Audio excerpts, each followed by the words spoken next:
last month, I had a great meeting in Georgia with the U.S. Secretary of Agriculture, Sonny Perdue, and Mexican Secretary of Agriculture, Jose Calzada.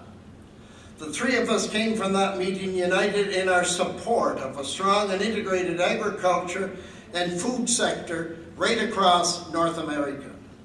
A couple of weeks ago, I had the privilege of entertaining Secretary Calzada at the Calgary Stampede. A fine-looking gentleman he is, and he looks really sharp in a white Stetson, I can tell you. NAFTA has been discussed across the three nations for good reason. Since NAFTA was signed almost a quarter of a century ago, North American trade has quadrupled. And that's something pretty important to remember.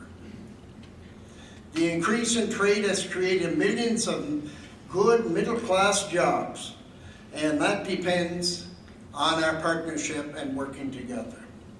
NAFTA has also added billions to each of our economies, and trade has made us more competitive on the world stage. Now this agreement came into effect in the mid-90s at a time when things were different than today. While our countries receive immense benefits from it, it's been 23 years ago. There's no question it will benefit from modernization, but it's vitally important to remember what it did and what it's doing. And just like any long-term partnership, it needs to be looked at. We want to make a good thing, and we want to be sure that we make a good thing better.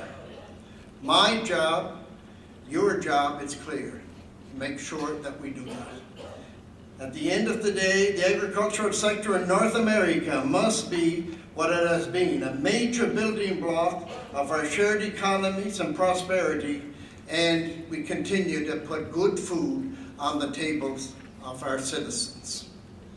And the best way to do that is doing what we are today right here, strong and open dialogue. As Secretary Perdue said in Savannah, our discussions must be founded on truth, trust, and trustworthiness. And I could not agree more.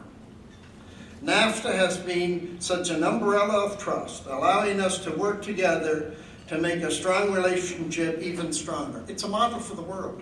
It truly is a model for the world. And it has made us all wealthier. So based on all of this, how can we build on our common interests to form a more effective trade partnership? The answer is quite simple in my books, to make sure we continue to work together. The good doctor talked about evidence-based, science-based. We can work so hard to make sure we work with the regulatory. It's different than medicine, and dare I enter into it, but the truth is, if we work together on all these issues, we make our trading, we become much more powerful as a country. The closer we work together, the more competitive we come in the world. And just looking at the world, just looking at the Asian community, a growth of 6 or 7%, they want to eat as well as you and I did here today. With the growth and middle class expanding in these countries, as we're aware, they need the food. We got the farmers and ranchers in this part of North America that can produce that. Let's make sure we continue to do it.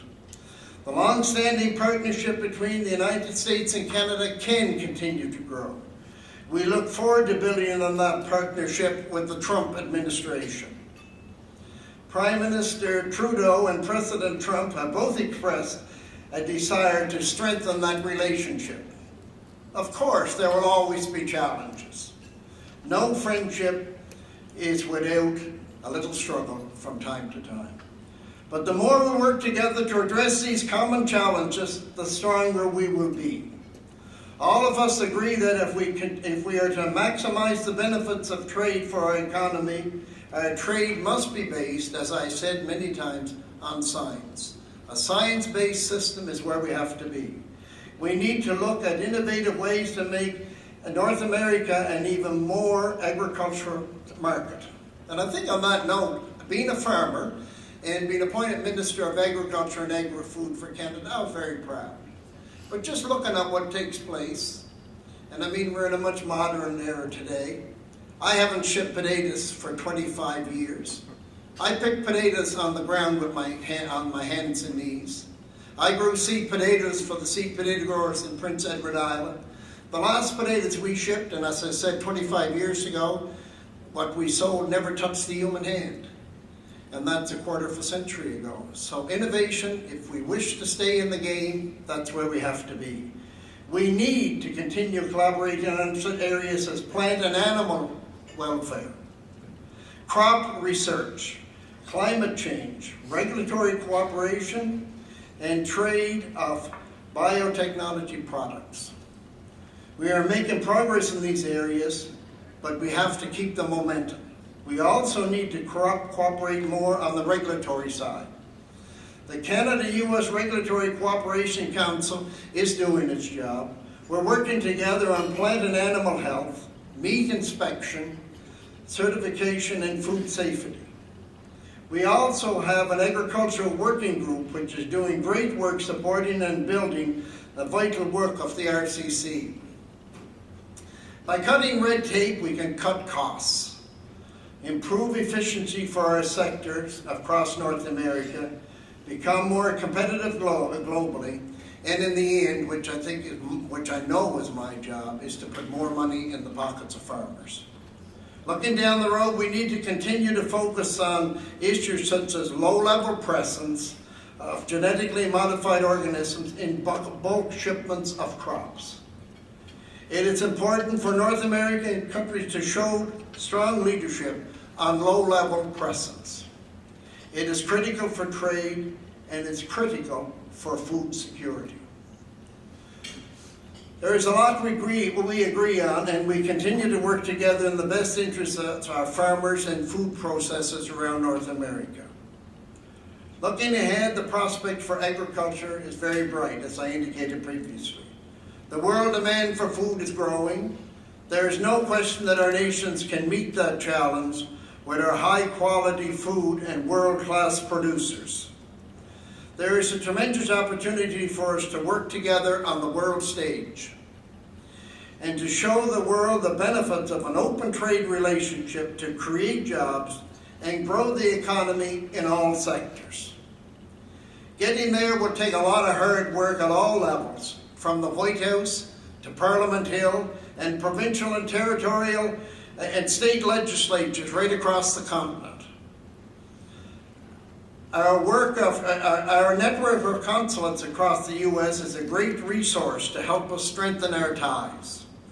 The Pacific Northwest Economic Region is certainly a strong voice for collaboration between our countries. You have done some great work in promoting collaboration across our borders, and I certainly want to thank you for that, and I urge you to continue. Together we will work to support and create good middle-class jobs. We share a commitment to keeping our markets open and predictable so that trade can continue to grow. So let's keep the conversation going today, tomorrow, and the years to come. As Prime Minister Trudeau said to the state governors in Rhode Island earlier this month, let us keep talking as neighbors and friends should. And let's keep making history together. It's so important. Thank you very much. A pleasure.